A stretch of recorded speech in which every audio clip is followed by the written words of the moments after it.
Ajit Pawar comes out on top in the Pawar versus Pawar battle in the Election Commission. Ajit Pawar faction wins the NCP name and symbol. EC asks Sharad Pawar to pick a new party name. UCC bill tabled in the Uttarakhand Assembly. Bill proposes ban on polygamy, live-in relationships to be registered. Will the UCC bill in Uttarakhand be a template for others? Finance Minister Nirmala Sitharaman says inflation within manageable range. Adds while speaking in the Parliament that centre is taking steps to check price rise and maintain supply of perishable goods. BJP unveils Modi Ki Guarantee campaign blitz. Unveils a campaign video in 8 languages. At least 11 people killed and over 100 injured in Madhya Pradesh factory fire tragedy. Flames triggered several explosions, sparking panic in the area. Rescue mission still underway.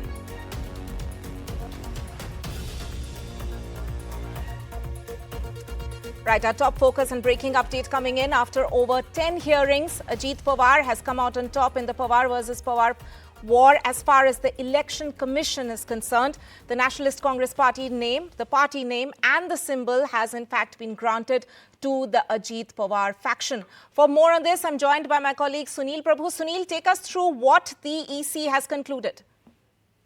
Well, it's a long and a big order, but for our viewers, it's basically 2 important points that they've gone by the legislative strength. This is definitely a big blow and a setback to the Sharad Pawar group, because he's the co-founder. I mean, he's the founder of NCP, and that's the reason for why this entire symbol, the clock symbol, was given in the first place. So this is definitely something that is really not being seen very kindly at this present juncture. It's definitely a huge setback.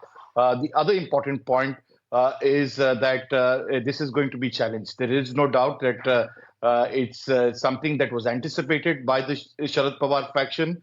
They knew right from the time when the party was split that this was going to go down to the Election Commission. They had taken certain safeguards, but they will definitely challenge. They are upset with the order and will definitely challenge the Election Commission's order. But at present, they will have to look at a new symbol for the Lok Sabha elections, because it's unlikely before that they will get any relief unless the Supreme Court does intervene. Sunil, quickly before I go across to my guests, is there any reaction coming in from either of the factions, especially Sharad Pawar, who's now been asked to select a new party name? Yeah, as I told you, that this is definitely going to be challenged. It was something that the Sharad Pawar faction did anticipate. It's something that they were not aware. They did put up their best foot forward to ensure that this doesn't happen.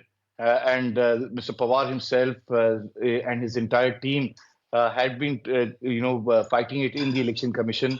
But they knew the inevitable would take place, because they've now used the ground of legislative power and strength to go ahead with this decision. So it's definitely something that wasn't not anticipated. It's part of that entire Sunil, thank process. you so much for joining us with that update. Let me now introduce my guests. I'm joined by Mr. Daniel Francis, who's a political analyst, Mr. Jayant Menkar, a senior journalist, and Asif Bamla, spokesperson of the BJP. Thank you, gentlemen, for joining me on the show.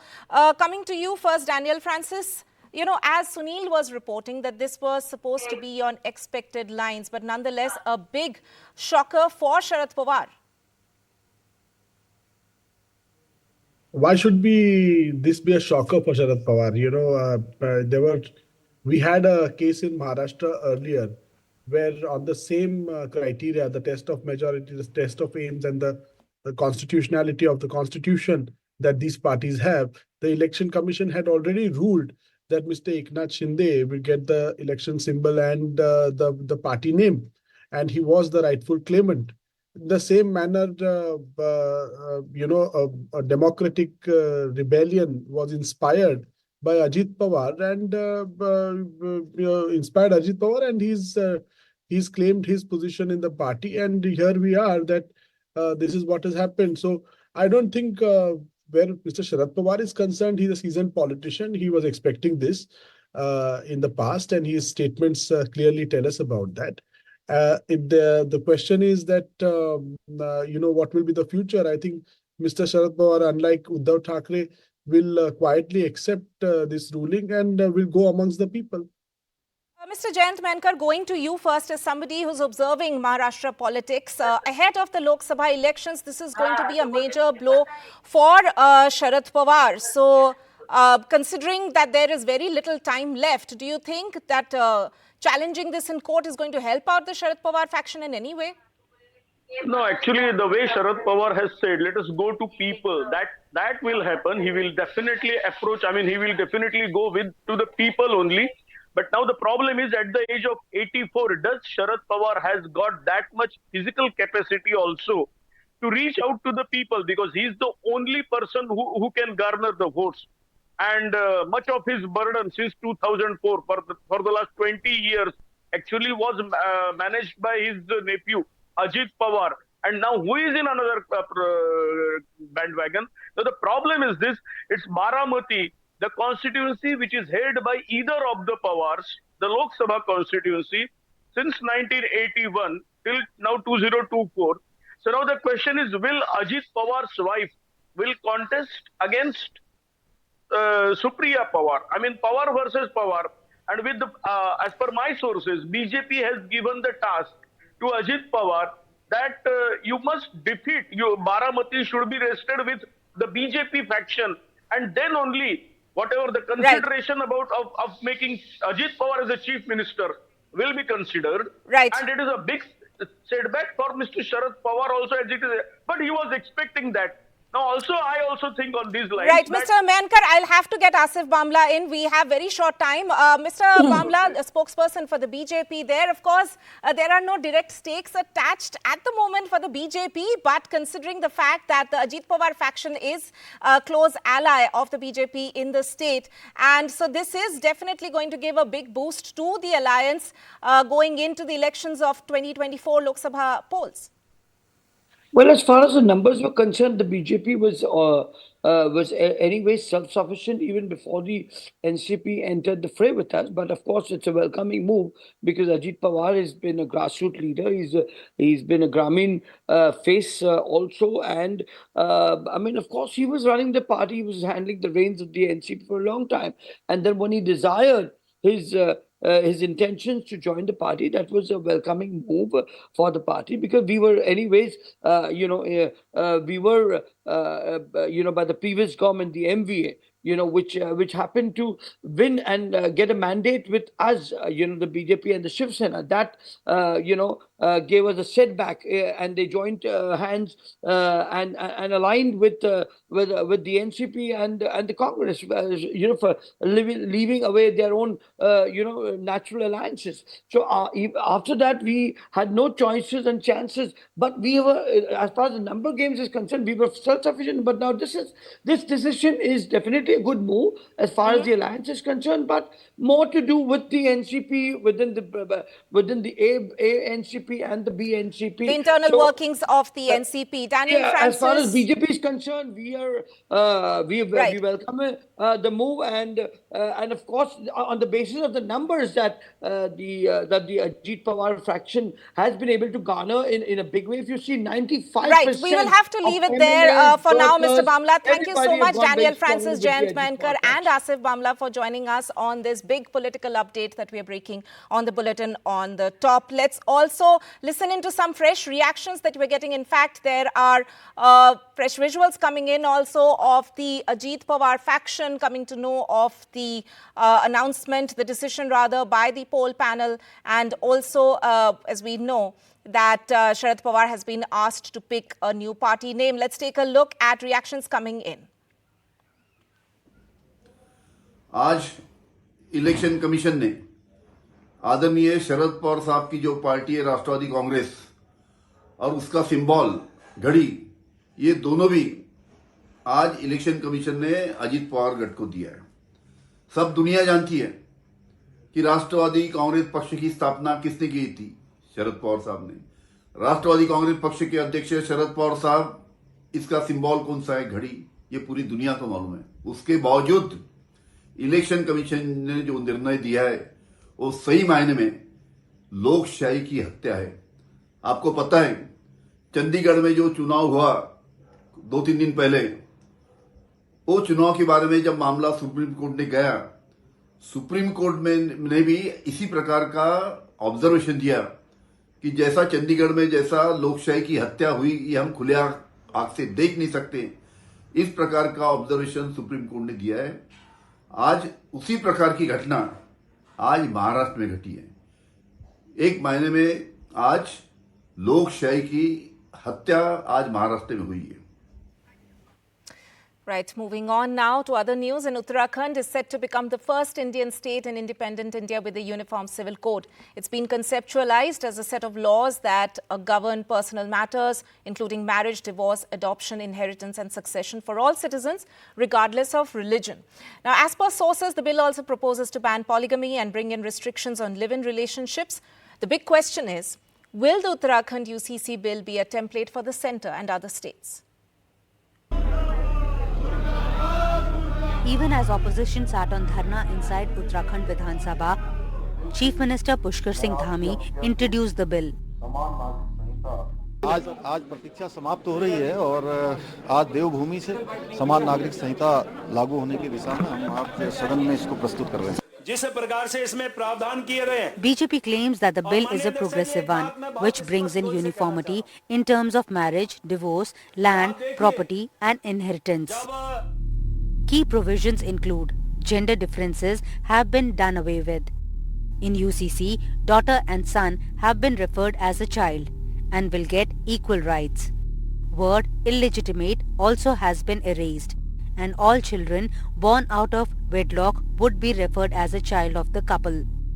Punishment with heavy fines have been introduced if women are treated as commodity by anyone. The bill also bans polygamy. For the first time, live-in relationships have been defined and would be registered. In case of an individual being below 21, then parents of both would have to be informed.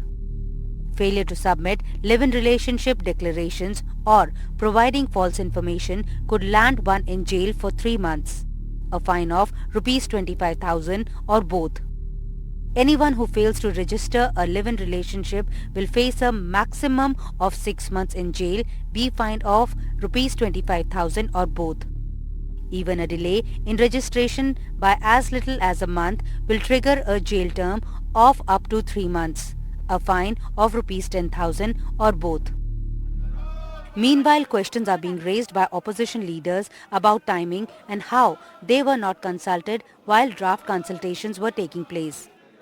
As the House debated the bill, the opposition questioned the hurry and complained that MLAs were not given enough time to study the bill. Draft क्या है, विधेयक क्या है, इसी पर हम चाहते हैं कि इसमें पर्याप्त समय चर्चा हो, समय मिले जिससे कि हम उसका अध्ययन कर सकें, उसके बाद हमारी प्रतिक्रिया आएगी.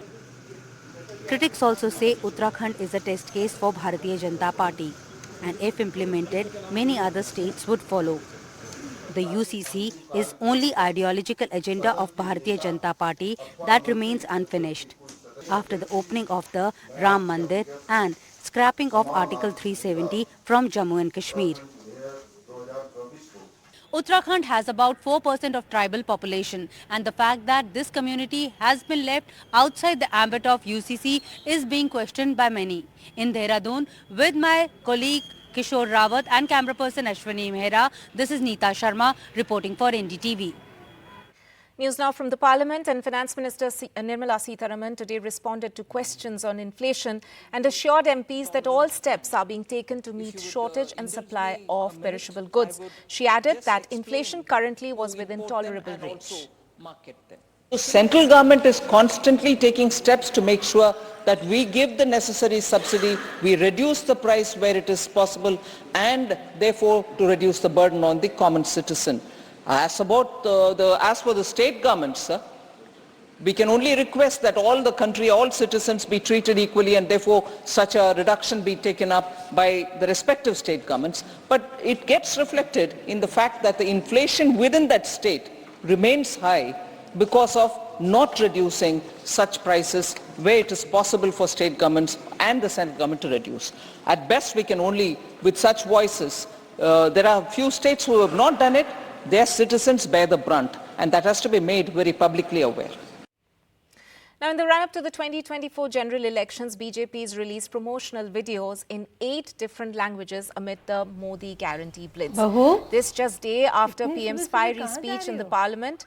It's a mega publicity drive for Modi guarantee campaign as BJP readies itself for the Lok Sabha elections. The film focuses on guarantees fulfilled by the centre over the last 10 years.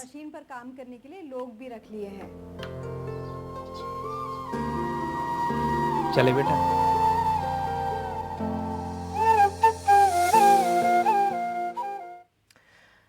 Now, the Lok Sabha has passed the anti-cheating bill to check fraudulent practices such as leaking of exam papers in government recruitment exams. The Congress said that it supported the bill but added that larger measures are needed to get rid of corrupt practices in the education sector. The bill was welcomed by students. Public Examination Prevention of Unfair Means 2024 will be passed.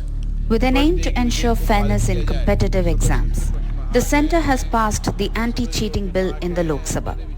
Covering government recruitment exams, the bill promises strict penalties from 1 crore rupees fine up to 10 years of imprisonment. The centre emphasized on the urgency of the issue.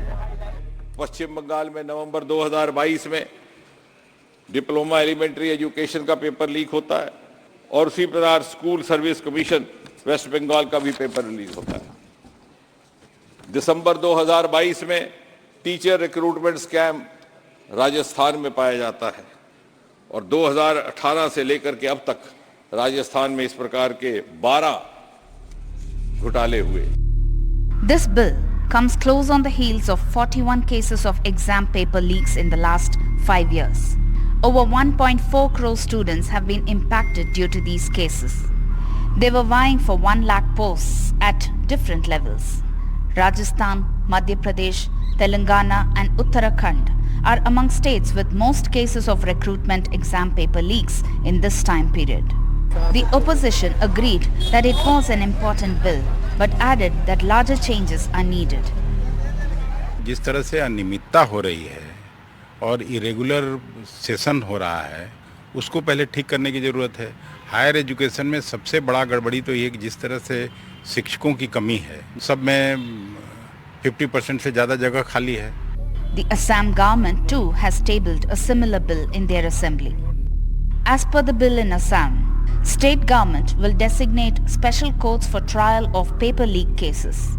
Bill proposes imprisonment of 5 to 10 years, fine of 10 lakh to 10 crore rupees as penalties.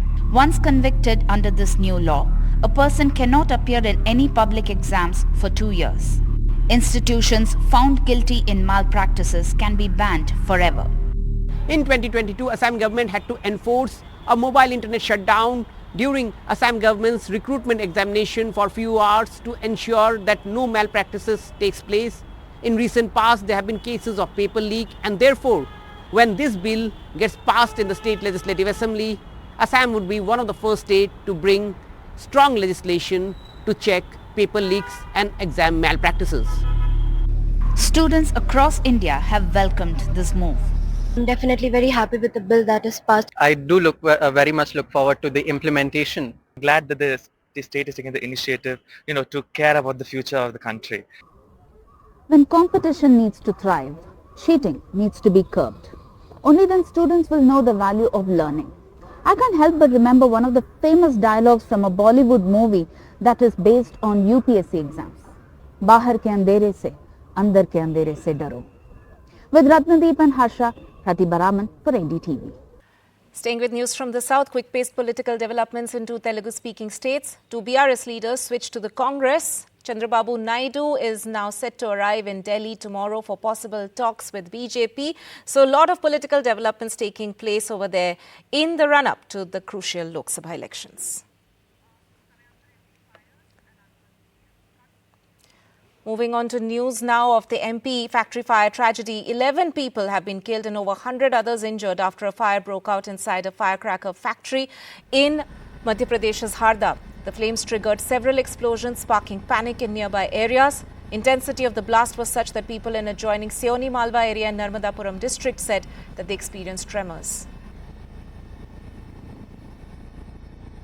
देखो 12 मरीज यहाँ लाए गए थे, उसमें से एक नहीं रहे, 11 मरीज हमारे यहाँ है और सरकार सारे प्रबंधन कर रही है हर हालत में, जो भी घायल है, और करीब करीब सभी होश में 2 का ऑपरेशन चल रहे हैं। 9 लोगों से मैं मिल के आया हूँ और जहाँ घटना घटी वहाँ रेस्क्यू चल ही रहा है। I'm joined by my colleague Amritanshi, who is reporting from the site there at Harda. Amritanshi, what's the latest in terms of the rescue mission? Is it over, or does the administration fear there are more people trapped? Yeah, surely the rescue is not over yet. I'm standing on the other side of the factory where the factory was situated. As you can see, the fire is right now still there. As you can see, the firecrackers are also like bursting here, and the pokling machines and the fire brigades have been installed here. All the debris is cleared by the pokling machines right now. The first and the foremost thing which is being done by the NDRF and SDRF team is to clean the debris, so that if there are any bodies below this debris, so they could be identified. However, the situation is not right now like that that they could find the bodies. They will find only skeletons. They could find only skeletons which have been burnt. You can see the NDRF and SDRF team with the police is also present here. They are constantly here, and as you can see, all the remains or the debris which are spreaded here, everywhere. Also, we got in a conversation with the commissioner Pawan Sharma.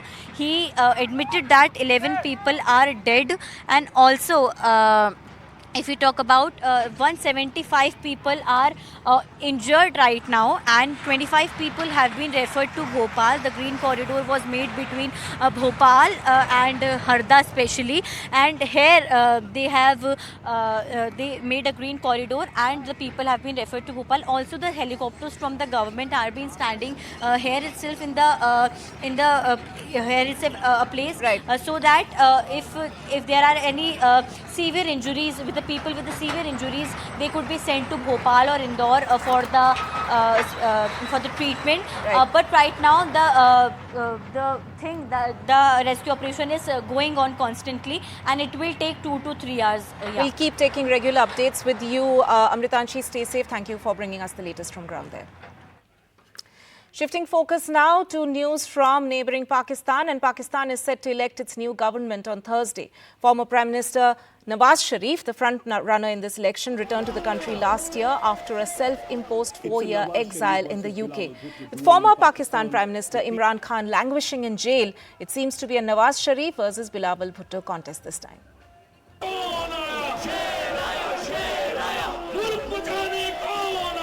It's a Nawaz Sharif versus Bilawal Bhutto duel in Pakistan, with PTI's Imran Khan sentenced to jail for 14 years and barred from holding public office for 10 years. PTI is putting up a brave fight. असल यूं तो ये जो मेरे सामने खड़ी है, ये है असली कौम। इंशाल्लाह आपके कंधे से कंधा मिला के मुस्लिम लीग नून पाकिस्तान को दोबारा तामीर करेगी। हमारा साथ दोगे ना?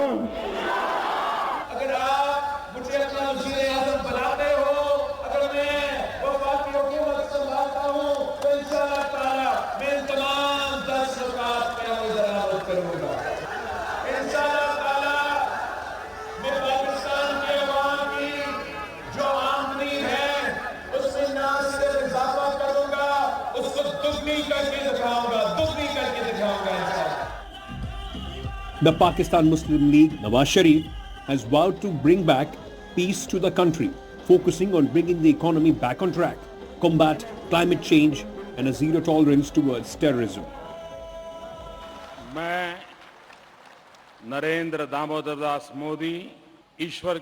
Nawaz Sharif is the last Prime Minister to visit India. He attended Prime Minister Narendra Modi's swearing in with other SAARC country leaders. With no prime ministerial face and no symbol, Imran Khan's PTI seems to be fighting a losing battle. The party has been denied the use of its official symbol, a cricket bat, by Pakistan's poll body, so PTI candidates will be contesting as independents, leaving PTI voters utterly confused. from Imran Khan being military's golden boy to Sharif being the Ladla. 2024 Pakistan elections are pretty much a mirror image of the events leading up to 2018 general elections in Pakistan. In 2018, it was advantage Imran Khan, courtesy the army. Today, it is the army that paved the way for Sharif's return to take on Imran Khan. Nawaz Sharif's daughter revealed the army brought her father back to the country. But will stability return to Pakistan? Well, that's the big question on everybody's mind. Disha Bakshi for NDTV.